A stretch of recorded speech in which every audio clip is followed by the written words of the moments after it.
Então, assim, faz 10 anos que eu tive diagnóstico. Hoje eu consigo falar sem chorar, eu consigo falar assim... Quando eu por muito tempo, eu não falei, por medo de julgamento, medo, né? Tipo, de o que iam falar, o que iam pensar e tudo mais. E até por não entender e não querer aceitar. Mas depois que eu aprendi, assim, eu já tive vários surtos. Várias fases e vários surtos. Então, assim, vários momentos. Tipo, a primeira vez, eu perdi a fala, eu perdi a escrita, perdi o equilíbrio. Só que como eu ainda não tinha compreensão da doença, não passou pela minha cabeça, assim, e se eu nunca mais caminhar? E se eu nunca mais fazer isso e tal? Então, assim, até eu entender e processar todo esse caminho da doença, demorou um pouco. E aí, conforme eu fui tendo outros surtos, foi tipo assim... Acorda, sabe? Uhum. Porque e se em algum momento, né? Então, eu digo que a minha maior virada de chave foi... Eu acredito que por já ter o Teodoro, foi um surto que eu tive depois que ele nasceu. Que foi em 2000 e...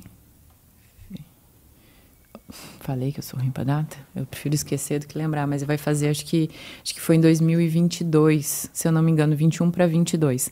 O Teodoro tava com 3 anos, mais ou menos. E foi o pior que eu tive, assim, que eu fiquei pior por muito tempo. Até hoje eu ainda tenho a sensibilidade, eu perdi a força. Como ele era pequeno e eu perdi o movimento do lado esquerdo, eu não conseguia segurar ele no colo, eu não conseguia fazer algumas coisinhas pequenininhas da vida, de quebrar ovo, amarrar cabelo, pôr brinco. Então, assim, coisas que a gente não valoriza no dia a dia, que é muito comum e muito da rotina. Então, você não observa coisas que você faz e você não valoriza, porque são coisas pequenas.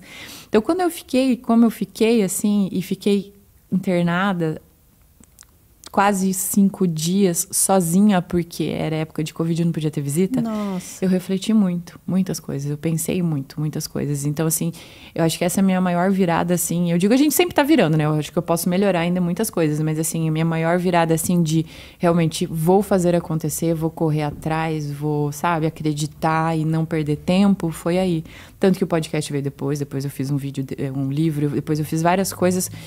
Porque eu falo assim, às vezes a gente tem muito medo do julgamento, ai, se não der certo, ai, o que vão pensar e tal. Eu parei de pensar em algumas coisas assim e comecei a acreditar mais um pouco nos sonhos e fazer acontecer. Porque se eu não puder fazer depois, o que adianta? Falar, ai, por que eu não fiz enquanto eu podia? Por que eu não construí tal coisa enquanto eu conseguia? Mas eu acho que o Teodoro foi uma das coisas assim que mais pesou. Eu lembro que eu tentava carregar ele no colo e meu braço doía e eu não conseguia, a gente estava na praia ainda e tal. E eu ficava, meu Deus...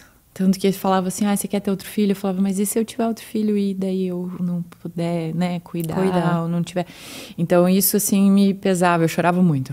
Essa fase eu chorei muito, assim, porque eu fiquei mal. Mas, assim, foi uma virada. Eu digo, assim, são coisas, assim... Eu não digo que você precisa passar por um trauma tão grande, assim. Mas, quando passa, e é complicado eu falar para os meus pacientes, ou para você, Thalita, não faz isso, cara, aproveita. Porque é uma coisa que passou, que eu vivi, eu que vivencio, sabe? Mas às vezes a pessoa tá ali reclamando de algumas coisas, eu falo, meu Deus, isso não é nada, sabe? Poderia ser pior. Porque eu sempre, como eu já vivenciei muitas coisas de pacientes e tal, eu sei que tem coisas que muito piores, pessoas passando por situações muito piores do que eu passei.